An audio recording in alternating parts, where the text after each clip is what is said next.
Because the times. Woke up this morning thinking about Those summer days. best friend got caught up when I stayed in Douglasville. Doing fun stuff by myself. I'm a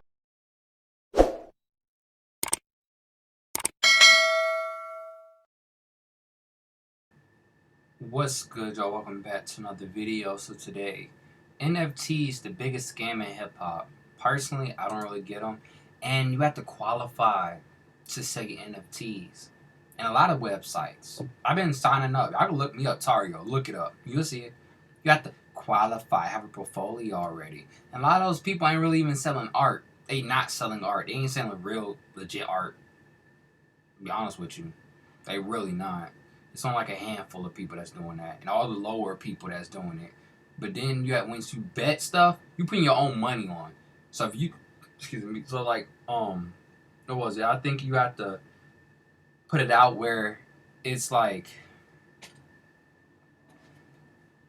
you say you need X amount of funding or something, or you put a thing out, and if you don't get that money, you have to pay for it. Like that shit too. Like it just don't look beneficial to the artist, because if you don't have the money and you putting too much on the line, now you fucked. Let's get into it. I don't know. Getting talked about are NFTs. What the f is an NFT, bro? If I'm really outside, but it's just a swinging contest. And like, look, I bought a picture of a monkey. The idea of an NFT, I guess, is like art or something, but none of the examples that I've seen is like beautiful art. Yeah. It's a monkey in a Supreme hoodie. Yo, I've turned down so many. Today I turned down $60,000. Here's what they offer. They'll give you a floor, which is a really good piece of project, okay? They're going to give you upfront money. They're going to give you a lot of upfront money. I've been offered hundreds of thousands of dollars for upfront to just post it. After the project releases, the value is going to go down. People give me all the time, oh, you did MILF coin. Their favorite rappers and celebrities are all doing this and they don't care. Bro, but they just can't tell. As a rule of thumb, culture is governed by trends. Whether it's fashion, food, art, or anything in between, our human instinct is to try to align ourselves with what's trending and see if it's for us. And sure enough, hip-hop is no different. Since the world of crypto, NFTs, and the metaverse suddenly became— Hold on, y'all. Okay, I'm back. My mom screamed my name. I had to text her and like call her right quick to tell her like, yo, I'm working on videos right now. Became a hot button issue last year, rappers have sought to hop on the wave in every conceivable way. From becoming avid collectors to producing their own lines that offer all manner of incentives to their fans, the lucrative world of NFTs has plenty of rappers looking to get a piece of the pie. And while some have been lauded for using this new platform to sell genuinely interesting digital items, there are others who've been accused of flagrantly scamming their fans. I think it's scammy. People are saying to me, Ross, drop an NFT, you can make grands. But then I thought about it and I was like, but I'd be selling worthless to my supporters, the people that put me in this position, the people whose eyeballs and clicks and views and time watched, their time invested in me, pays my bills. To me, that's just an unforgivable sin. I see a lot of these rappers dropping these NFTs and I'm just like, you lot are scamming your fans. You don't respect your fans. All integrated into the blockchain and thus free of any physical worth, the nature of this new form of digital art has some industry titans feeling frustrated. Stop asking me to do NFTs, I'm not finna co-sign, Kanye West recently wrote on Instagram. For now, I'm not on that wave. I make music and products in the real world. But while Ye didn't explicitly say no and simply seemed unmoved by the concept, most of today's major rappers have no problem attaching their names to NFTs. Granted, it's not all so underhanded, and some people appear to be trying to push culture forward in this new realm. In mid-February of 2020, Snoop Dogg sold over $44 million worth of his Stashbox NFTs in just 5 days, giving fans a stake in his tracks in the process. And shortly after his purchase of the infamous Death Row Records, he also proclaimed that his planned rebirth of the iconic West Coast label will take place online. Death Row will be an NFT label. We will be putting out artists through the metaverse, just like we broke the industry when we was the first independent to be major. I want to be the first major in the metaverse, so Death Row will be an NFT label. In the same vein as Snoop, Tory Lanez released his latest project, When It's Dark, as an NFT, and as an independent artist, he set the tone for what could be conceivable if artists lead with the best of intentions. You gotta understand it. I just sold the equivalent units at $1, sold 1 million copies flat. That's platinum, and I sold 1 million copies, and I made $1 million in less than a minute. Similar to the Dogfather, Lanez has since doubled down and launched a new project known as Decanter that is proclaimed to be one of the biggest of 2022. If NFTs were predominantly focused on the distribution of art to fans while cutting out the middleman, there's a chance that they would be seen as a force of good. After all, there's been no reports of scams after Nas revealed that he'd been selling off royalties of 2 of his modern era tracks in 3 tiers, starting at just $37. Likewise, the intentions behind MF Doom's augmented reality mask range were never seen as anything other than a chance to bolster his legacy in a way that was befitting such an iconic symbol. In an industry where labels have left countless artists out in the cold and on the wrong end of financial. Snoop Dogg and Nas is doing side quests. They made too much money in rap. They don't have to do nothing else the rest of their lives. They just doing shit just to fuck around. Financial equations, destabilizing how we know the record label system to function, or even providing artists with other revenue streams absolutely seems like a good thing. However, the problems arise when you dig a little deeper and see just how much of a deceptive frontier this new emerging metaverse can be. Unsurprisingly, one rapper who has been accused of shamelessly cashing in on the NFT craze is Tekashi 6ix9ine. Alright, so I want to take a quick break to thank our friends at Keeps.com. Hey. For anyone that's endured a battle with thinning or receding hair, you know that the way to prevent safeguarding the hair at half the price doesn't have to be. Go to Keeps.com. Priced at $400 per token, Tekashi 6ix9ine's Trolls project was unveiled to the world with big ambitions of disrupting the internet and even producing a game that was based off its digital artwork. But within 2 months of its October launch, it was revealed to be an exercise in grifting his fanbase to the tune of over 4 million in sales, leaving those who purchased the tokens high and dry. Since this space is unregulated, decentralized, and whatever other buzzword I need to add in, the developers can just bounce whenever they want, leaving everyone stranded. The project never even sold out, and that's because the organizers suddenly decided to stop minting. When Jacob became a minter, the Trolls team was still telling people that there would eventually be 9,669 NFTs. Something I notice about the investors in these NFT projects is that people are buying in with the expectations of making money. These projects and communities are being sold as long-term memberships, but everyone is trying to turn it into a short-term flip. I think that's partially why a lot of people are getting burned. That number was 6,906. People don't realize when you put your money into anything,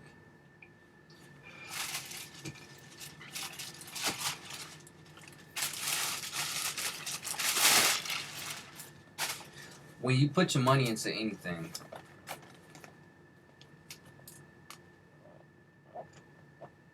just don't get instant gratification. You have to build on that. You have to work on that. You're going to have to make it in the sense of you have to,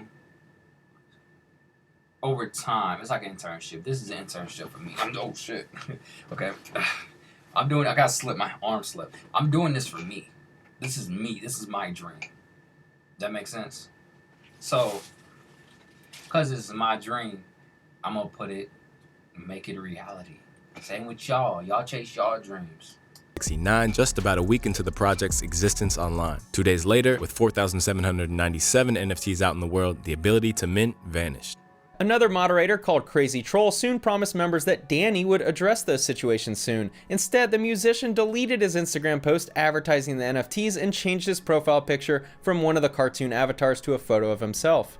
This, coupled with buyers on the Trolls Discord server telling Rolling Stone that words such as scam, ban, and floor price were banned from use, 6ix9ine's hastiness in distancing himself from the whole debacle would insinuate that what's known in the crypto world as a rug pull was perpetrated. In layman's terms, this basically means that the artists have helped to lure their audience in with the promise of something sustainable, only for their assurances to go undelivered. In extreme cases, this can even lead to the value or price to drop to zero.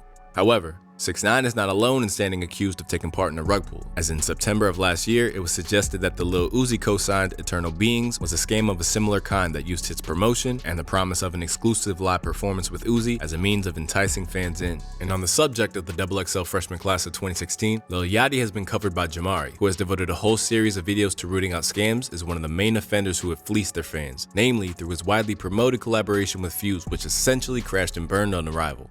They're still advertising. I used to pay $162 every month for my car insurance. Now, check out how much I'm paying. $28 a month. Look how old most insurance companies are ripping. You possibly with your parents. That's your parents. Still advertising Little Yachty times Fayus, despite the fact that this Yachty coin has already lost all of its value. As they were selling this, it was pretty much like you were betting on Little Yachty's career, and if Little Yachty kept accelerating and had like some hit songs and stuff, your coin is going to shoot up. You're going to make so much money. We want to make everyone a millionaire. As you can see here, they did some NFTs with Lil Yachty, something I also consider to be a huge scam.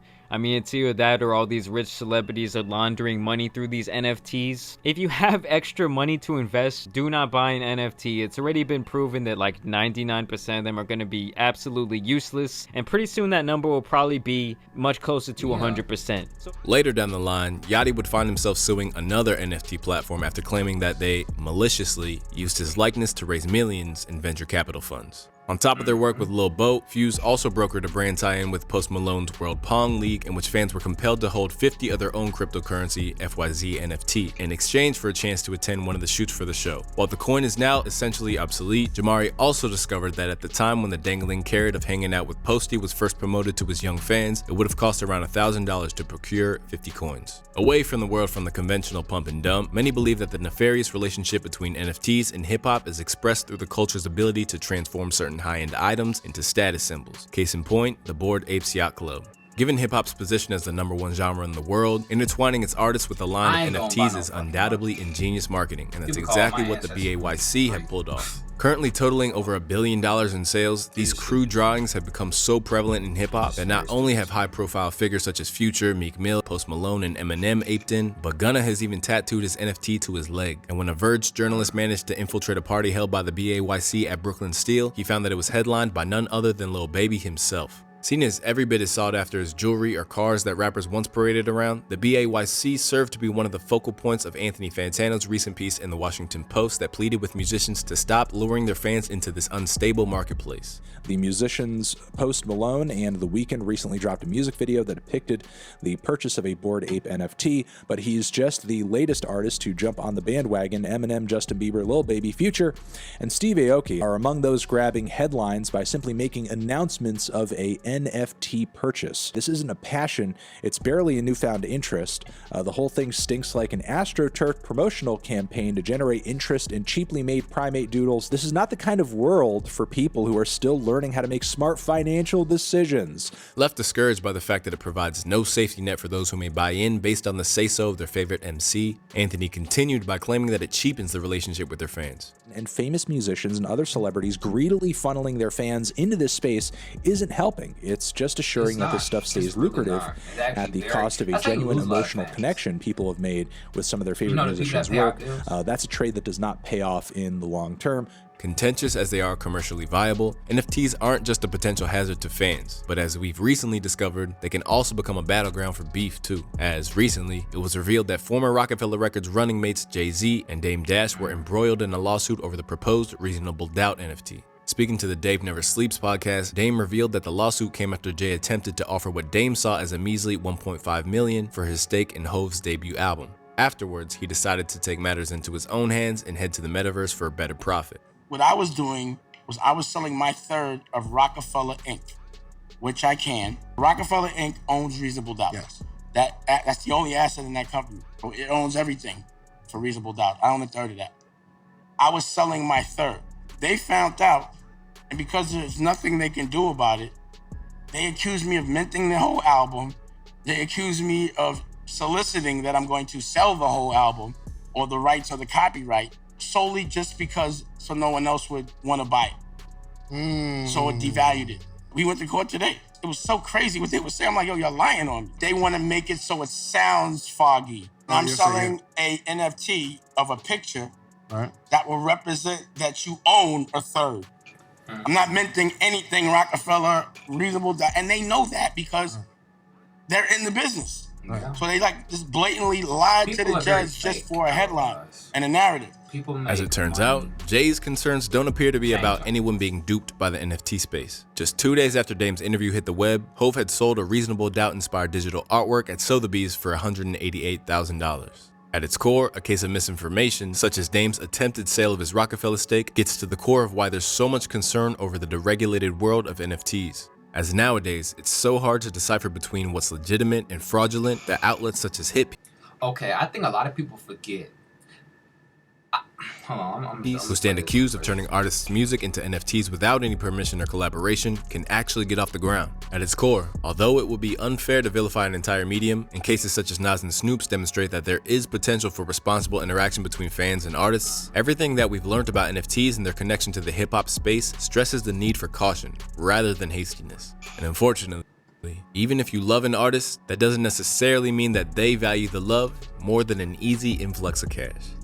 Yeah. What I'm trying to say is, people have paintings. You see that painting right there? I made that. So you know what that is? That's going to go in value of it as the older I get and as the longer my relationship lasts with my girlfriend.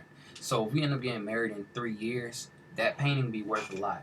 And in 20 years, that painting will be gold to us. Because we painted that when we was young, kids. Does that make sense? I'd rather buy a painting. I'd rather buy something that's tangible. Something that you can sell, you give back, you know? And another tip about paintings, go to Goodwills in nice, rich areas. Some old folks be just throwing that shit away. They do not care. Or like the kids be throwing that shit away. They do not care. You get some money off that. My friend got like $3,000 off this one painting. I was like, oh shit. Those famous painters, well. But with that being said, peace. I don't really fuck with NFTs. Get real paintings. Mario the poet.